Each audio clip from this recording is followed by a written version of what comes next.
Hey guys, what's up? Assalamualaikum. Selamat datang ke Bob Perspective. Hari ini saya nak buat sedikit review dan sedikit penjelasan mengenai filem Roh. Yang kita tahu filem Roh ni sebenarnya dah lama, dah diterbitkan dan ditayangkan tahun berapa? Dah lama lah, setahun ke 2 tahun lepas. Tapi baru-baru ni Netflix baru tayangkan, so saya baru dapat tengok filem ni. Sebenarnya saya dah lama juga nak menonton filem ni. Masa ditayangkan dulu tak sempat tengok.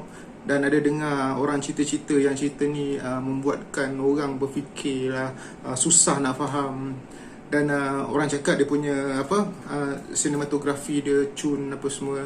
Dan bajet filem ni rendah. So banyaklah saya tahu pasal cerita ni, tapi tak pernah tengok. So semalam baru saya habis tengok filem ni. Okay, sebelum saya teruskan, apa kata korang nampak tak kat bawah tu ada tulis subscribe? Mungkin korang boleh subscribe dulu kan. Video ni akan ada 2 part. Satu part saya akan review non-spoiler punya review, dan belakang tu saya akan explain mengenai cerita ni kepada mereka yang baru tengok juga macam saya dekat Netflix dan tak berapa faham. Saya pun nak kata faham sangat pun tidaklah sepenuhnya, tapi saya cuba menjelaskan secara kasar je lah pemahaman apa yang saya faham mengenai filem Roh ni. So nanti bila dah nak masuk ke spoiler punya part, saya akan beritahu lah, spoiler alert. Okay, mula-mula saya akan bercerita mengenai apa yang saya suka mengenai filem ni. So obviously pertama sekali saya tengok, saya terus nampak kualiti sinematografi dia lah. Dia punya sinematografi lah, shot dia, dia punya tone cerita tu, color grading lah, teknikalnya semua saya sangat suka. Saya sangat pada saya memang international lah. Macam saya menonton filem-filem daripada negara luar, dia punya quality visual tu kan, dia bukan setakat teknikal tu, tapi dia punya pemilihan shot, dia punya permainan angle tu, composition dia, memang saya sangat suka lah. Macam mana saya suka Din Said punya filem, dia punya dari sudut shot dia, sama saya suka dengan filem ni. Dan antara lain yang saya suka adalah prop dia, pakaian dia orang nampak realistik, nampak betul macam dia orang tu memang duduk dalam hutan lah.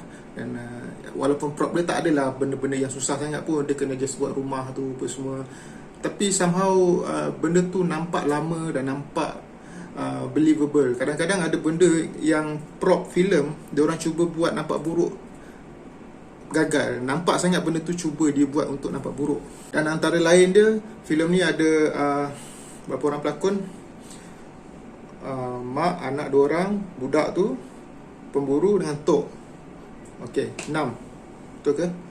3, 4. Okey, 6 orang. So overall lakonan memang saya puas hati lah. Lakonan saya rasa tak ada masalah. Even budak-budak tu lakonan diorang pun memang best. Dan seperti yang kita tahu, filem ni memang kita nampak dia adalah sebuah, dengan tajuknya, walaupun dia tidaklah sepenuhnya filem seram, dia adalah lebih daripada filem seram, tapi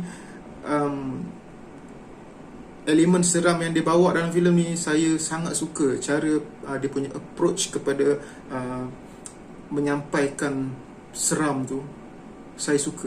Saya tak berapa senang nak seram lah tengok cerita hantu sebenarnya, sebab kadang-kadang benda ni kita dah terbiasa dengan jump scare, dah terbiasa dengan shot filem seram kan. Kita dah boleh budget benda tu, setting untuk set piece tu untuk buat kita seram. Tapi yang ini saya suka, dia ada 2 kali ke 3 kali buat saya seram. So untuk part seram saya suka. Dan okay, tadi tu untuk benda yang saya suka.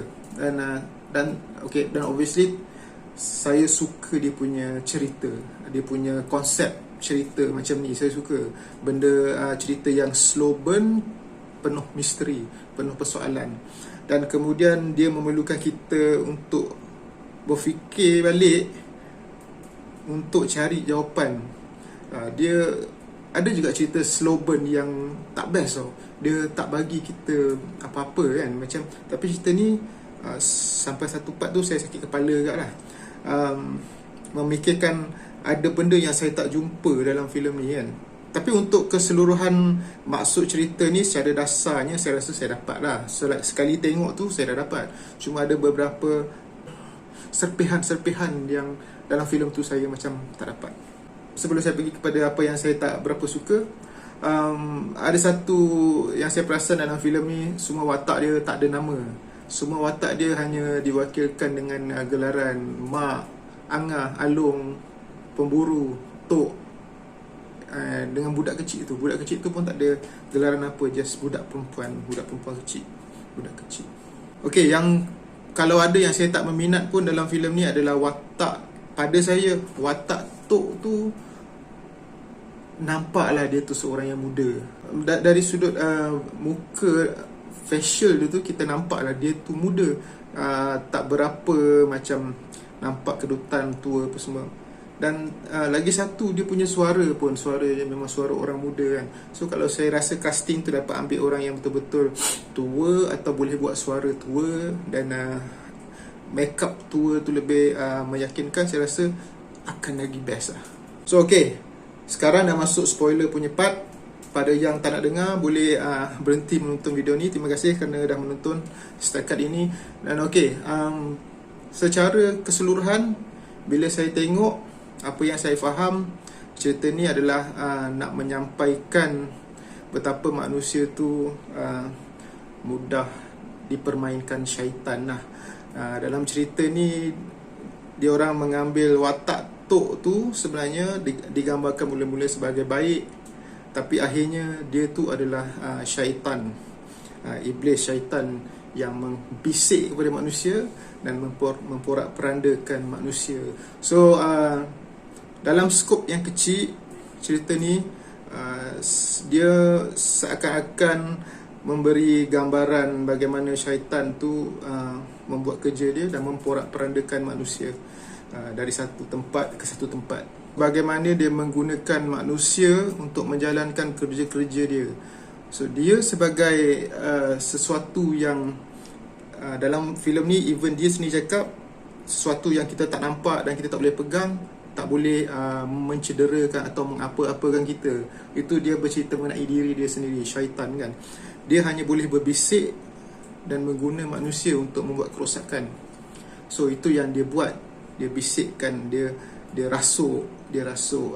Dalam cerita ni, budak kecil yang pertama tu, dia dirasuk untuk menjalankan kerja syaitan tu. Permulaan cerita kita nampak budak kecil tu, dia ada satu kubur di depan dia. Dalam cerita ni dia macam satu loop tau. Benda tu berlaku looping, tapi perantara atau alat atau manusia yang digunakan syaitan ni bertukar-tukar ganti. Dia pas-pas baton. Macam yang dekat permulaan tu, yang dalam kubur tu adalah orang yang digunakan syaitan untuk membuat kerosakan sebelum tu. Kemudian dia dah mati, dia pas kepada budak perempuan tu. So sama yang terjadi kepada Angah, kepada watak Along. Watak Along tu kiranya dia menggantikan budak kecil tu, anak kepada pemburu tu yang dah mati setelah dia menyelesaikan kerja dia. So nanti yang Along ni akan pergi ke tempat lain pula lah untuk membuat kerosakan di tempat lain. Dan itu yang di akhir perbualan tu, watak pemburu tu dengan Tok tu bercerita. Kat situ kita boleh dengar lah apa yang dia explain. Di situ ada mayat budak tu. Dia kata tugas anak kau dah selesai. Dan lepas tu sekarang adalah giliran si Along tu. Itu secara keseluruhannya lah yang saya faham first time saya tengok. Kemudian ada banyak benda yang saya tak faham juga lah, scene-scene, kenapa dia macam ni. Itu saya tengok, ada benda yang saya tengok balik dan saya cuba mencari jawapan. Okey, yang pertama, sejak bila Along mula dirasuk, dan kenapa masa Along bangun daripada tidur, yang tiba-tiba dia berdiri depan pintu, kaki dia keluar darah, dan sejak daripada hari tu dia hilang, dia balik, itu saat dia kena rasuk. Pada saya, kenapa kaki dia berdarah, dia menunjukkan yang dia datang kotor, period. So apa yang saya pernah dengar, orang yang period ni badannya tak bersih, macam yalah tak bersih, senang untuk dirasuk, senang untuk diganggu oleh benda-benda halus ni kan, benda-benda syaitan ni semua. So disebabkan itu dia kena rasuk, dan kenapa bukan Angah yang kena. Dan ya, sejak hari itu, itulah dia kena rasuk. Kita boleh nampak perubahan watak dia bila dia balik semula. Pemburu tu jumpa dia, bawa balik ke rumah, dan cara dia bercakap dengan mak dia pun dah lain kan. Dia dah mula kurang ajar cakap dengan mak dia, dia dah maki mak dia apa semua. So kita dah nampak situ dia establish yang watak tu sebenarnya dah dirasuk. Okay, kemudian watak pemburu yang mencari anak dia tu pula, anak dia dijumpai, dia tahu anak dia dah dirasuk apa semua, dan dia cari anak dia, tapi malangnya anak dia mati. Tapi sebelum tu saya rasa dia ada berjumpa dengan Tok tu, dan dia pernah buat deal dengan Tok tu. Deal yang saya masukkan, kita boleh tengok balik macam mana dia cuba untuk hidupkan balik dengan dia cuba hidupkan balik anak dia yang dah mati tu dengan ritual yang kita tengok dalam filem tu. Dia bagi darah masuk dalam darah dia, masuk dalam mulut anak dia, dan kita nampak anak dia bangun, tiba-tiba gelap. Bangun paginya, esok anak dia dah tak ada. So saya anggap benda tu tipu daya yang diberi oleh syaitan tu lah. Mungkin syaitan tu cakap dia boleh tolong untuk hidupkan, tapi akhirnya tak ada. Sebab tu kita nampak kemudian dia pergi ke tempat Tok tu. Dia macam hancurkan barang-barang dekat tempat Tok tu. Mungkin dia marah sebab Tok tu tak tunaikan janji. Sebab dia ada kata masa anak dia bangun tu, dia ada kata nak minta sesuatu kan. Mungkin. So bila dia sedar yang anak dia dah tak boleh diselamatkan, dah mati, dan dia baru terfikir yang kemungkinan anak Angah dan Along tu, salah seorang tu pula akan jadi seperti anak dia. Dan sebab tu dia datang balik. Mula dia jalan dia nak, mungkin dia nak pergi tempat lain, tiba-tiba dia patah balik pergi ke rumah Along dengan Angah tu, cari. Dia cakap dengan mak dia mencari anak-anak kau mana semua kan. Sebab dia nak bunuh anak-anak perempuan tu. Sebab takut jadi benda yang sama ke tempat lain kan. Mungkin dia nak buat kerosakan ke tempat lain, sebab tu dia nak bunuh. Dan kemudian dia pergi cari Angah tu. Dia berjaya jumpa dan dia bunuh Angah tu. Dia macam kelar leher. Tapi apa yang kita nampak sebenarnya, yang dia bunuh tu bukan Angah tu. Angah tu tak ada kat situ. Pasal kita bila dia flashback balik, kita nampak dia dengan rusa tu saja. Yang dia kelar tu adalah leher rusa tu. Dan apa yang menguatkan lagi benda ni, yang saya rasa bila mak dia datang bunuh pemburu tu, daripada belakang dia tikam dengan lembing tu, dia expression mak dia macam dia dah bunuh tu, dia relax je. Kalau betul Angah tu ada kat situ, mesti dia dah menjerit, dia menangis kenapa tengok anak dia dah mati. Dan kemudian dia pergi jalan ke depan sikit, dia nampak ada dua ekor ayam tak silap dah mati dekat situ. Kemudian dekat situ dia macam ada rasa nak muntah ke apa. So ini satu benda yang saya tak dapat tangkap, bila sebenarnya Angah ni mati dan siapa yang bunuh. Tapi yang saya rasa, yang dia nampak ayam mati dekat depan lepas dia bunuh pemburu tu, saya rasa itu tempat Angah tu mati. Sebab lepas tu kita dah nampak dia dekat rumah, dia dah bunuh diri dia dengan anak-anak dia ada sekali dekat situ. Jadi itulah satu benda yang saya betul tak dapat tangkap. Saya tengok beberapa kali pun saya tak dapat jumpa masa bila Angah tu mati. Tak tahu adakah diorang editing ada terlepas apa-apa, atau saya yang tak dapat tangkap. So kalau korang dapat jawapan, boleh share dekat saya dekat bawah, dekat ruangan komen. Yang watak Tok tu pula, mula-mula dia digambarkan seorang yang datang nak menolong. Walaupun sebenarnya kita boleh suspect dari awal juga sebenarnya watak tu, sebab tiba-tiba je ada. Sejak jadinya perkara tak elok, dia datang. Okey, mungkin itu clue yang sama lah. Tapi saya rasa clue yang jelas dia tu adalah jahat. Masa lepas pemburu tu datang cari anak perempuan tu, kemudian tu pemburu tu kata, aku rasa kau lagi perlu lembing ni. Dia tinggalkan. So dia tahu yang perempuan tu mungkin dalam bahaya sebab dia dengan Tok tu. Sebab dia memang dari awal tadi saya kata dia dah ada deal dengan Tok tu agaknya, dan Tok tu menipu dia, syaitan tu menipu dia. Lepas tu kita nampak perempuan tu nak ikut pemburu tu. Tok tu kata jangan, kau bukan lawan dia. Tapi lepas tu perempuan tu tukar niat dia. Dia kata aku nak bunuh dia ni, dia nak bunuh pemburu tu. Dan Tok tu tak kata apa-apa, Tok tu diam aja dan perempuan tu pergi. So memang itu yang dia nak, memang dia nak perempuan tu bunuh pemburu tu. So dekat situ kita dah nampak dia tu sebenarnya lah yang bermasalah dan dalang semuanya. So untuk watak Tok atau watak syaitan ni, dia walaupun dia tu jahat, dia ialah syaitan, dia ni menghasut anak-anak Adam lah kan, tapi dalam cerita ni dia memberi satu nasihat kepada penonton sebenarnya. Dia kata dia hanya mampu berbisik, bukan nasihat lah, dia bercerita mengenai benda yang benar lah. Dia kata dia hanya mampu berbisik, dia tak boleh buat apa-apa kecuali dengan izinnya. Dia kata kan, kalau Allah tak izinkan, dia memang tak boleh buat apa-apa kepada anak Adam ni kecuali dia boleh bisikkan aja. Yang lain tu terpulang kepada penilaian kita lah sebagai manusia untuk melakukan atau tidak atau apa. Dan dia juga ada satu ayat yang dia kata saya rasa menarik. Sebenarnya banyak, tapi ini yang saya ingat. Dia kata sementara tu adalah milik kami dan masa depan itu adalah abadi. So saya rasa di sementara tu dia masukkan adalah dunia. Dunia tu adalah tempat dia, tempat syaitan ni nak buat apa-apa. So masa depan tu adalah alam selepas. Mungkin alam selepas lah, syurga, neraka, tempat yang abadi. Yang kenapa watak rusa, ada satu shot tu dia tunjuk watak rusa tu dah, ada satu shot tu dia tunjuk rusa tu dengan 2 ekor ayam. Diorang kata itu adalah simbolik kepada rusa tu adalah mak, dan 2 ekor ayam tu adalah anak-anak dia.